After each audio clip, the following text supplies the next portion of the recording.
বিয়ের পাকা কথা বলতে এসেই হবু শাশুড়ি বলে বসলো, এই হচ্ছে আপনাদের অতিথি আপ্যায়ন। তাকে না ভাতের পাতে দিয়েছেন বেগুন। আমরা অতিথিদের সামনে মুখ দেখাবো কি করে? একবার যাবেন আমাদের বাড়ি, পোলা মাংস রান্না করে খাবো, মাছ মাংস ডিম কোনটা থাকবে না পাতে। তাকে না আপনারা শেষে দিয়েছেন আমাদের বেগুন। তা বেয়ান একবার খেয়ে তো দেখতে পারেন। তা তো আমি খাবোই, না খেয়ে কি আর যেতে পারবো? খালি পেটে বাপু যেতে পারবো না। আচ্ছা একবার খান তো। বাহ, খুব সুন্দর হয়েছে তো রান্নাটা কে করেছে? আমার বাবা রান্না করেছেন। তোমার বাবা? আচ্ছা, এই রান্নাটার নাম কি? এটা হচ্ছে বেগুনের সীতাভোগ। দুর্দান্ত খেতে হয়, আর আমার বাবার হাতে তো খুব সুন্দর হয়। তা নয় বুঝলাম বাপু, তুমি কিন্তু রান্নাটা একটু শিখে পড়ে নেও, আমার বাড়িতে গিয়ে কিন্তু করতে হবে।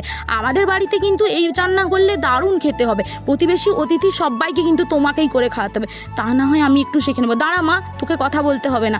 আচ্ছা বেয়ান, আপনাদের বাড়িতে আমরা বিয়ে দেবো না, কারণ আপনারা জানেন না মানুষকে কিভাবে সম্মান করতে হয়।